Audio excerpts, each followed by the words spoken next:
시간은 제 3장 행복한 사람이 성공한다 부분을 같이 나누도록 하겠습니다. 행복은 다 누구나 다 원하고 추구하는 것이죠. 본장에서는 어떻게 하면 행복한 직장 생활을 할 것인가에 대한 내용이 나옵니다. 그래서 앞부분에서는 행복의 기준은 무엇일까 하는 것인데요. 세계적인 그 유명 인사들이 말한 행복에 대한 여러 명언들을 좀 살펴보고요. 그 다음에는 성경에서 말하는 행복은 무엇일까 하는 내용이고요. 그리고 이제 뒷부분에 가서는 그 행복한 직장인이 되기 위해서는 어떻게 해야 될까 하는 좀 구체적이고 실제적인 그런 그 내용이 제시가 됩니다. 그래서 여러분들에게 많은 유익과 도움이 되는 그런 부분이라고 말할 수가 있습니다. 그러면 PPT를 보면서 수업을 계속 이어가도록 그렇게 하겠습니다. 오늘은 제 3장 행복한 사람이 성공한다 부분을 같이 나누도록 그렇게 하겠습니다. 우선 서론적인 부분으로요. 자, 우리가 행복이라는 말 많이 사용하는데 그러면 도대체 이 행복이 뭘까? 그래서 일부에서는 성공이라고 하는 거, 성공하면 행복한 삶과 인생이 보장되는 것일까 하는 질문을 던질 수가 있습니다. 그러나 그 대답은 결코 아니라는 것이죠. 성공하면 행복해질 것이라고 생각하는 그런 사람들이 많지만은 현실적으로는 그렇지 않다는 것입니다. 성공이 곧 행복으로 연결되는 것은 절대적인 것은 아니다 이렇게 말할 수도 있습니다. 자, 그렇다면 우리는 어떻게 하면 행복한 인생을 살 수가 있을까? 또 어떻게 하면 행복해지면서도 멋진 인생과 가치 있는 삶을 사는 사람이 될 수 있을까? 누구나 다 공감하는 부분이고 누구나 다 원하는 부분이라고 말할 수도 있습니다. 그래서 오늘 이제 제3장에서 우리가 행복에 대한 그런 내용을 좀 같이 살펴보려고 합니다. 그럼 맨 첫 번째로 행복의 기준이라고 하는 것이 무엇일까 하는 것부터 살펴볼 필요가 있습니다.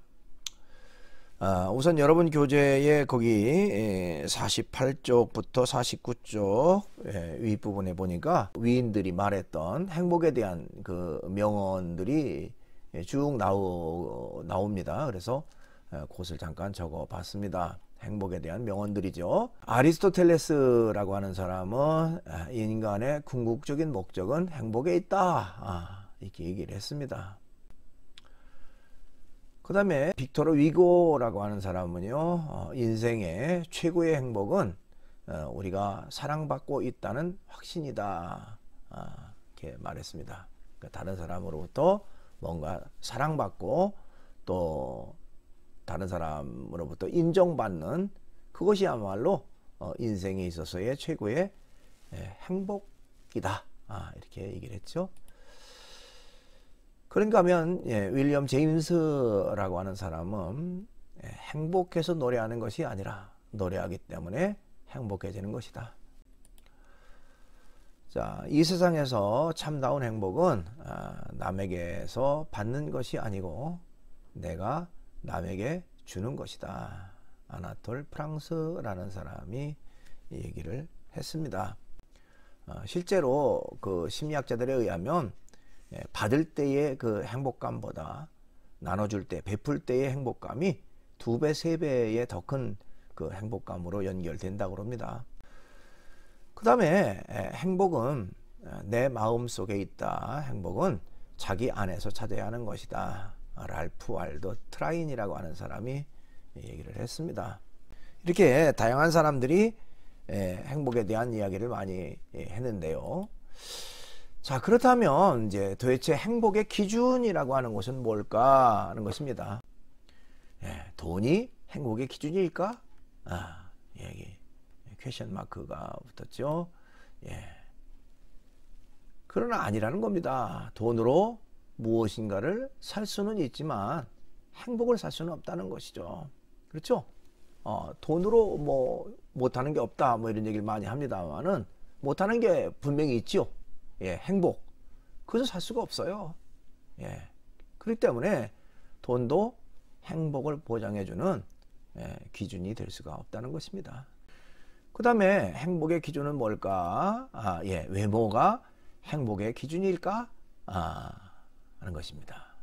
그러나 그것도 역시 아니라는 겁니다. 외모가 뛰어난 배우들이 삶을 비거나 자살하는 경우가 많죠. 가끔 방송이나 신문 통해서 우리가 좀 안타까운 그런 어떤 내용들을 많이 좀 자주 접하기도 합니다만은 결국 그들의 외모가 행복으로 연결된다면 그런 극단적인 선택을 하지 않았겠죠. 외모가 행복을 보장해 주는 것은 아니다 이렇게 말할 수도 있습니다. 그 다음에 성공이 사람의 행복을 보장해 주는가? 진짜 행복은 성공의 결과물에 따라 결정되는 것이 아닙니다. 그래서 우리가 이 외형적인 즉 돈이나 외모나 어떤 성공이나 뭐 이런 외적 기준, 외적 판단으로 그런 요인으로 인해서 행복이라고 하는 것을 추구하지만 그런 걸 통해서 완전한 만족 또 완전한 행복으로 연결될 수가 없다. 이렇게 말할 수도 있습니다. 자, 그렇다면 진짜 행복은 어떤 것에 의해서 이루어질까 하는 것이죠. 진짜 행복은 성공의 결과물에 따라 결정되는 것이 결코 아니다. 행복은 자신이 처한 조건과 환경에 있는 것이 아니라 마음가짐에 있다. 이렇게 말할 수도 있습니다. 마음가짐. 그러니까 외적인 것에서 행복을 찾으려고 하지 말고 내적인 것에서 행복을 찾는 것이 중요하다는 것입니다. 성경은 우리를 만드신 하나님을 기쁘게 해드리는 것이 성공이라고 말하고 있습니다. 그래서 전능자, 창조자를 기쁘게 하라. 그것이 바로 인간의 삶의 본분이고 삶의 목적이다 하는 것이죠. 그래서 성경의 고린도전서 10장 31절이라고 하는 곳에 보면 그런즉 너희가 먹든지 마시든지 무엇을 하든지 다 하나님의 영광을 위하여 하라 하는 말이 나오는데요.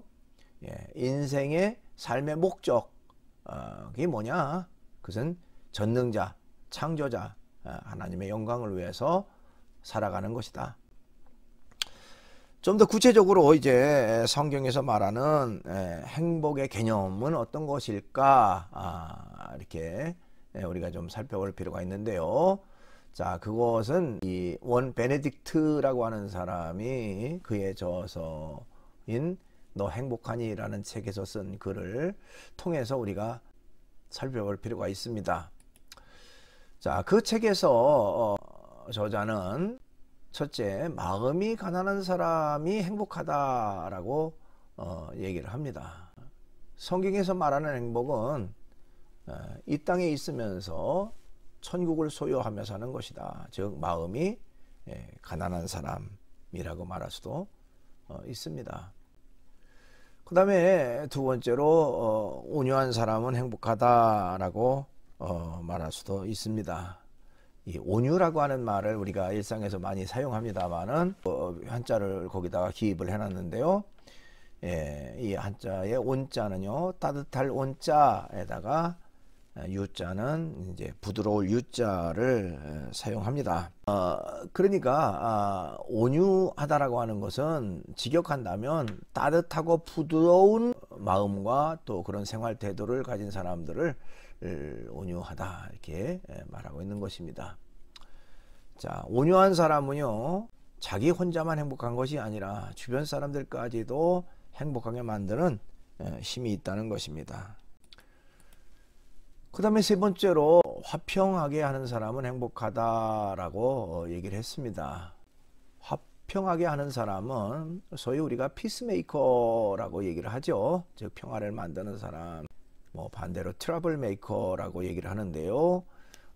많은 사람에게 갈등과 고통과 괴로움을 주는 사람, 관계를 깨뜨리고 또 공동체를 분열시키고 또 마음을 상하게 하는 그런 사람들을 트러블 메이커라고 얘기를 한다면, 피스 메이커는 막혔던 관계를 이어주고 연결해주고 뚫어주고 뭔가 소통하게 하는 그런 사람들을 피스 메이커라고 얘기를 합니다. 그 다음에 네 번째로는 긍휼히 여기는 사람은 행복하다라고 얘기를 했습니다. 자, 긍휼히 여기는 사람은 나눌 수 있는 사람이다. 우리는 다른 사람을 긍휼히 생각하는 마음을 갖고 나눔을 살아야 한다는 것입니다. 나의 것을 나눌 때, 또 베풀 때, 또 도움을 줄 때 우리에게 더 큰 행복, 더 큰 기쁨이 주어지게 되는 것입니다. 자, 그러면 이제 우리가 행복한 직장인이 되려면 어떻게 해야 될까 하는 내용입니다. 우선 거기 여러분 교재 내용에 보니까요, 성공이라는 우상에 빠지지 말라 이렇게 말하고 있습니다. 우리는 올바른 성공의 기준을 정해야 한다는 것이죠. 우리는 자신의 성공을 타인의 기준과 관점에서 보지 말고 자신의 기준과 관점에서 바라볼 줄 알아야 된다, 이렇게 말할 수도 있습니다. 그 다음에 끝까지 행복한 비전을 품으라 하는 것입니다. 행복한 인생과 가치 있는 삶을 바란다면 마음속에 어떤 그 긍정적 요소가 채워지도록 노력을 해야 된다는 것입니다. 그 다음에 다른 사람과 비교하지 말라는 것이죠. 그램 윈터스라고 하는 사람이 실험을 했습니다. 이 그램 윈터스는 호주의 국가대표팀 수석 심리학자예요. 근데 이 사람이 어떤 실험을 했느냐면 올림픽에 참가해 가지고 각각 금메달, 은메달, 동메달을 딴 선수들이 있는데, 가장 그 행복 지수가 높은 사람은 어떤 사람일까 라고 하는 그 심리 테스트를 통해서 그 연구를 했습니다. 자, 이 사람이 올림픽에 참가한 선수들을 연구한 결과 이 금메달리스트, 은메달리스트보다 가장 그 행복 지수가 높은 사람은 바로 동메달리스트였다는 것이죠. 이 동메달리스트가 은메달리스트보다 더 행복했고요. 때로는 금메달리스트보다 더 행복한 경우가 있었다라고 발표를 했습니다. 자, 불행의 시작은 자신을 타인과 비교하는 순간부터 시작된다라고 말할 수도 있습니다. 여러분, 다른 사람과 비교할 때 나보다 못한 사람과 비교하는 경우가 없잖아요. 거의 나보다 나은 사람과 비교하다 보니까 항상 자신은 상대적 어떤 그 열등감 속에 살아가게 된다는 것이죠. 그 다음에 행복한 직장인이 되기 위해서는 인맥관리가 곧 행복관리다, 이렇게 말할 수도 있는데요. 다른 사람과의 좋은 인간관계는 결국 직장생활을 행복하게 만들 뿐만 아니라 행복한 직장인이 되게 한다. 그 다음에 자신이 좋아하는 일을 열심히 하라 하는 것입니다. 행복한 직장인이 되기 위해서 자신이 좋아하는 일을 열심히 해라. 행복은 자신이 좋아하는 일을 열심히 할 때 발생한다라고 말할 수도 있습니다. 언제든지 내가 좋아서 하는 일, 내가 즐거워서 하는 일은 지칠 줄을 모르죠. 반대로 싫은데도 억지로 한다면 금방 지쳐버리고 금방 힘들고 괴롭습니다. 그것이 바로 인간의 모습이라고 말할 수도 있습니다. 그 다음에 행복해지려면 남을 도우라 이렇게 말할 수 있는데요. 예, 행복한 사람이 되고 싶다면 그렇기 때문에 다른 사람을 많이 도와라. 예, 즉 자원봉사활동, 즉 선행을 더 많이 하고 남을 돕는 일에 적극적으로 참여하는 것이 중요하다라고 말할 수 있습니다. 그 다음에 행복한 직장인이 되기 위해서는 자신을 사랑하고 존중하는 삶의 자세가 필요하다 이렇게 말할 수가 있어요. 행복은 돈이나 명예나 외모나 또 지위나 권력에서 시작되는 것이 아니고 자신에 대한 만족도에서 시작된다라고 말할 수도 있습니다. 자, 현재의 자신에게 만족하고 자존감을 높이는 것이 행복한 사람이 되는 지름길이라고 말할 수도 있습니다. 그 다음에 몸과 영혼을 건강하게 할 때에 행복한 직장인이 될 수가 있다 이렇게 말할 수도 있습니다. 사람은 몸과 영혼이 건강할수록 더 행복하다. 이 몸이라고 하는 거, 육체는 정신의 지배를 받죠. 그리고 정신이라고 하는 것은 영의 지배를 받는다 얘기를 합니다. 그래서 성경에 그런 내용이 나와요. 요한 3서 1장 2절에 보니까요. 사랑하는 자여 내 영혼이 잘됨 같이 내가 범사에 잘되고 강건하기를 내가 간구하노라 하는 내용이 나오는데요. 여기 내 영혼이 잘됨 같이 하는 것은 어떤 영적 부분과 혼적 부분이 올바로 서고 또 그것이 즐겁고 그것이 기쁨으로 가득 차 있으면 결국 강건한 즉 육체적 부분도 건강의 부분도 그대로 연결되어진다 뭐 그런 내용으로 되어 있습니다. 그래서 우리는 언제나 몸과 영혼을 건강하게 할 때에 행복한 직장인이 될 수가 있다 이렇게 말할 수도 있습니다. 동영상을 같이 보도록 하겠습니다. 행복이란 무엇인가 하는 내용인데요. 아주대학교 김경일 교수님이 강의한 내용입니다. 같이 보시죠. 제가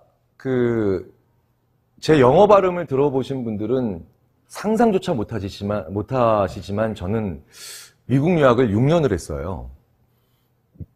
근데 어떻게 발음이 그따위냐라는 얘기를 많이 하세요. 네. 보통 유학을 떠나면요, 되게 비장해집니다. 고국이 그립기도 하지만요. 그래서 뭐 떡볶이 한 접시 먹는 장면만 나와도 막 눈물 날 때가 있어요. 그러니까 모든 유학생들은 공부를 되게 열심히 합니다. 유학을 왜 떠나는지 아세요? 한국에서도 그렇게 공부하면 다 공부 잘해요. 근데 거기 가면은 갑자기 비장해지고 공부를 되게 열심히 하지 않으면 되게 큰 죄 짓는 것 같아서 공부를 열심히 합니다. 저도요, 한국에서 대학원 다닐 때는 좀 노는 경우가 있었는데 유학 가니까 어차피 할 것도 없고 죽어라 공부를 합니다. 제가 토요일 날, 일요일 날도 계속 나와서 공부를 하고 심지어는 크리스마스 이브 때도 나와서 공부를 하니까 제 지도 교수님이 저한테 이렇게 얘기하세요. 당연히 우리나라 지도 교수님이면 이렇게 말씀하셨을 거예요. 열심히 하네, 대단해 이럴 텐데 제가 약간 걱정이 됐는지 부르더니 이렇게 얘기합니다. 경일, 네가 미국 땅에서 이렇게 공부하면서 보내는 이 오늘 하루하루도 네 인생에서 마땅히 행복해질 권리가 있는 날들이야. 제가 이 말을 듣는 순간 멍해지더라고요. 그래서 다음 말을 이렇게 하더라고요. 오늘은 빨리 집에 들어가서 가족들이랑 맛있는 거 먹고 그 다음에 푹 많이 자고 그리고 3일 정도 있다가 다시 연구실로 돌아와.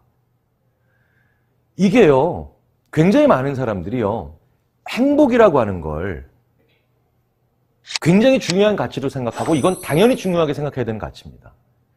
왜 사세요? 행복해지려고. 그렇죠?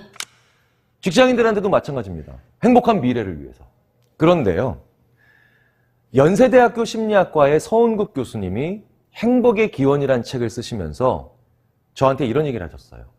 내가 지금까지 행복에 관련된 이야기를 참 많이 했지만 사실은 이 책에 내가 진짜 하고 싶은 얘기를 담습니다. 라고 얘기하면서 가장 하고 싶은 얘기가 뭔가요, 선배님? 이렇게 얘기를 했어요. 선배 심리학자시니까. 그랬더니 이렇게 얘기하시더라고요.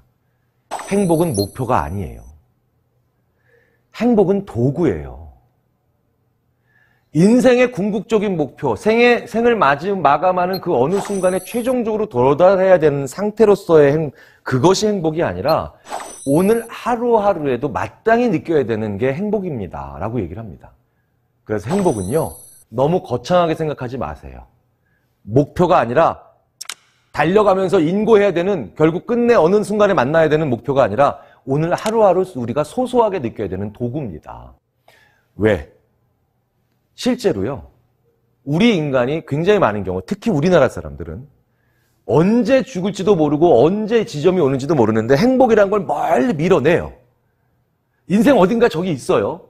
근데 내가 한 20년, 30년쯤 행복하지 않고 고통을 참아가며 인고의 세월을 거치면 그날이 올 거라고 점점 더 가까울 거라고 생각합니다. 서은국 교수님은 그 이야기가 너무나도 어리석은 생각이라고 하는 얘기를 하는 거고, 제 지도교수였던 아트 마크맨 교수도 제 착각을 바로 잡은 거예요. 물론 오늘 쾌락적으로 사시라는 얘기는 아니죠. 하지만 먼 미래에 설정해놓지도 않은 뜬구름 잡는 행복을 위해서 오늘 하루를 지나치게 고통스럽게 살아가고 오늘 하루를 마치 인고의 세월인 것처럼 살아가면 먼 훗날에 행복해질 수 있다라고 하는 것은 명백한 착각이라는 얘기는 제가 분명히 해드리고 싶은 이야기입니다. 실제로요, 큰 행복보다는 작은 행복의 여러 번이 훨씬 중요하고 더 중요한 건 사람을 길게 생존하게 만들어요. 우리가 왜 사냐? 자, 좀 동물적으로 표현하자면요, 내가 오래 살아남아야 내 후손도 오래 삶고 우리 인간이라는 종이 지구에서 멸종하지 않겠죠. 조금 동물스러운 의미지만 그래도 어쨌든 내 생존이 길어지는 게 결국은 우리 종에도 기여하는 겁니다.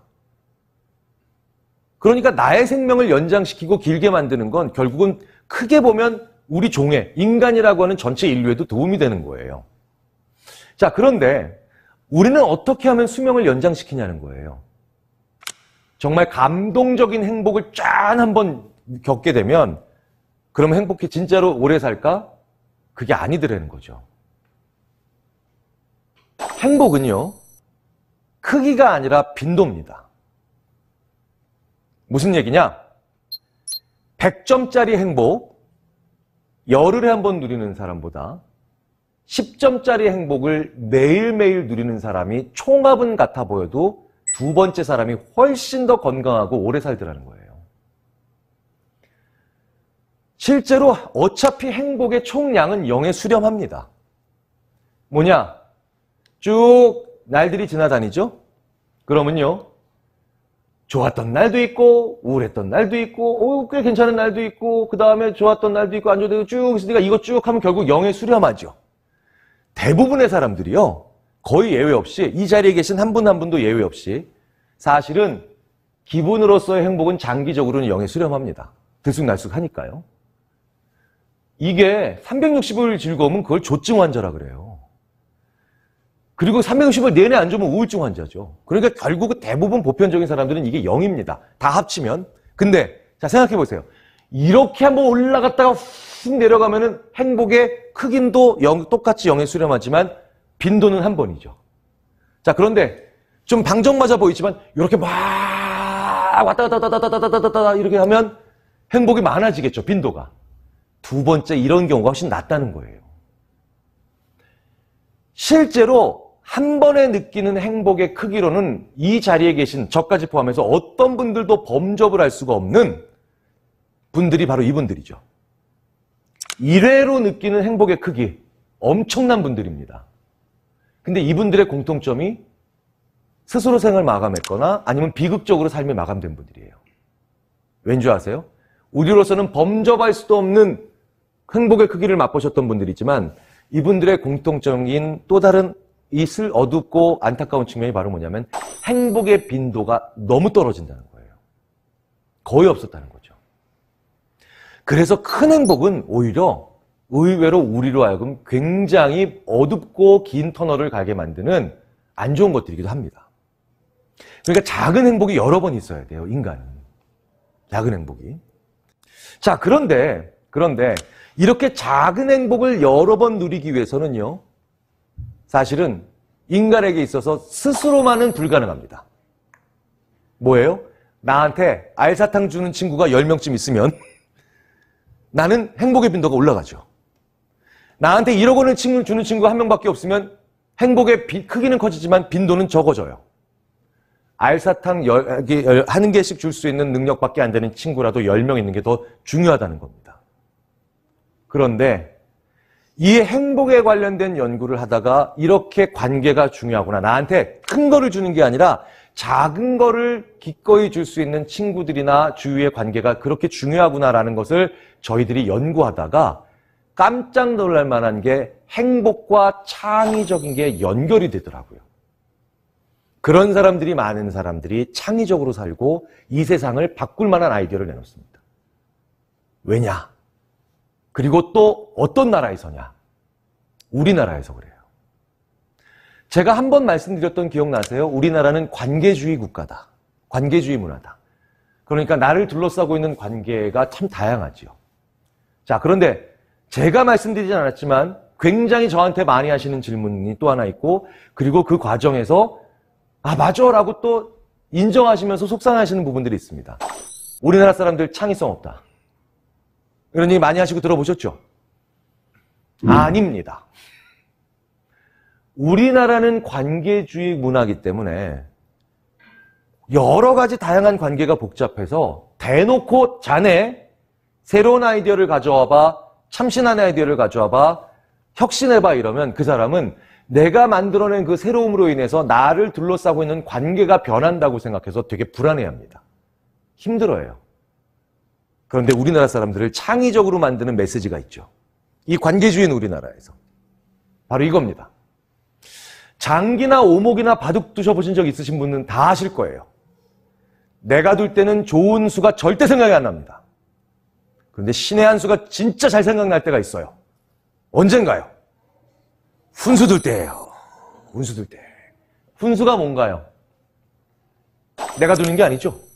내 친구가 두고 있는 거예요. 근데 내가 쑥 지나가다가 야, 여기다 두면 되잖아 하고 가면 그게 신의 한 수예요. 그게 신의 한 수예요. 무슨 얘기냐? 우리나라 사람들은 너 창의적인 거 갖고 와봐 이러면 못 가져오는데 너 네 관계를 좀 도와줘봐. 걔를 도와줘봐 그러면 어마어마하게 창의적으로 변합니다. 심지어는 그 관계가 약한 관계가 아닌데도 그래요. 우리나라의 태안반도에서 기름 유출 사건이 일어났을 때 큰 재앙이었죠. 우리나라 국민들이 그때 수십만 명이 거기 가서 놀라운 창의력들을 다 제각각으로 보여줬어요. 뭐예요? 내 이웃을 도우라고만 해도 그 정도의 창의성이 나오더라는 거죠. 두 개를 합쳐보겠습니다. 우리는 지금까지요, 오랜 시간 동안 창의성, 리더십, 통찰력을 한 사람의 능력이라고 생각해 왔어요. 그런데요, 결국은 상황입니다. 그 상황 속에 나를 넣어야 우리 인간은 좋아지고 행복해지고 창의적으로 변하고 새로운 무언가를 아이디어를 만들어내는 존재예요. 그런데 나를 둘러싸고 있는 상황이 이런 벽, 이런 조명, 이런 것들도 상황이지만 제일 중요한 상황은 뭐겠습니까? 관계예요. 그런데 그 관계 속에서요, 나를 우연하게 도울 수 있는, 나에게 작은 것 하나를 줄 수 있는 데는 유일하게 좋은 가장 나의 강력한, 그러면서도 근본적인 나의 역량은 이타성입니다. 내가 좀 더 손해를 봐주고 그 사람을 도와주는 거예요. 그런데 내가 이타성을 가지고 그 사람들을 도와주면 나는 지금 손해를 보고 있잖아요. 손해를 보고 있지만 결국 나를 둘러싸고 있는 그 관계에 있는 사람들은 나한테 사소한 하나를 줍니다. 그러면서 나의 행복의 빈도를 높여줘요. 또 중요한 건 내가 어떤 새로운 아이디어를 내고 있지 못할 때 우연하게 나한테 한마디 훈수를 두고 갑니다. 그 사람들한테는 큰 게 아니죠. 하지만 나에게는 행복의 빈도를 높여주고 더 나아가서 나로 하여금 막혔던 데를 뚫게 해주는 행복과 그 다음에 창의라고 하는 두 마리의 토끼를 모두 잡게 해주는 것, 그게 바로 우리의 이타성이더라는 거죠. 세상은 경쟁이고 정글이라고 보통 말씀하세요. 하지만 수많은 인류의 역사를 전공한 사람들은요, 저희 심리학자들에게 이렇게 말하라고 당부합니다. 심리학자들아, 우리가 인간의 역사를 8만 년 동안 연구했는데 이 세상은 검투사가 승리한 세상이 아니야. 검투사는 굉장히 강하지만 결국은 그 검투사는 다음날 또 다른 더 강한 검투사에 의해서 반드시 죽임을 당해. 진짜 후손을 많이 남긴 정말 결국은 살아남은 최고의 강자들은 그 검투사에게 박수를 쳐준 그 원형 경기장에 힘이 없는 사람들이야. 그리고 그 중에서도 가장 힘이 없어 보이지만 가장 많이 자손을 살아남긴 한 사람들은 결국은 이타적인 사람이다. 이기적인 사람에게는 절대 두 번째 기회를 주지 않아. 그런데 우리 문명은, 인간 세계는 결국은 두 번째, 세 번째인 사람에게도 기회를 주는 경우가 이타적인 사람이야. 인간의 지적 능력은요, 묘하게도요, 이 이타성을 잘 발휘해서 관계를 만들어 놓고 내가 조금 손해보더라도 그 관계로 하여금 나에게 장기적으로 조그만 것을 조금씩 주고 그 다음에 나한테 우연한 훈서를 주는 사람들을 더 통찰력 있게 만드는 아주 절묘한 구조로 진화를 해왔습니다. 그래서 인간의 리더십, 통찰력, 지혜, 상황입니다. 그리고 그 상황의 가장 큰 본질은 관계고요. 그 관계 속에서 그 사람들을 나의 경쟁자나 아니면 적이라기보다는 나를 많이 도와줄 수 있는 나의 좋은 상황이라고 한번 생각해 보시면 사실은 어쩌다 직장인, 이 여기에 있는 수많은 내용들을 훨씬 더 잘 하나의 봉지에 담아서 꾸려서 가져가실 수 있지 않을까라는 생각이 듭니다. 저 이제 마치겠습니다. 감사합니다. 네, 이렇게 해서 수업을 마치고요. 제 4주차 퀴즈는요. 다음 가로에 알맞는 답은 무엇인가요? 하는 내용입니다. 수업 중에 나오죠. 행복은 자신이 처한 조건과 환경에 있는 것이 아니라 무엇에 달려있다 하는 겁니다. 여러분들이 정답을 사이버 캠퍼스 질의응답란에 적으시기를 바라겠습니다. 오늘도 강의 듣느라고 대단히 수고 많았습니다.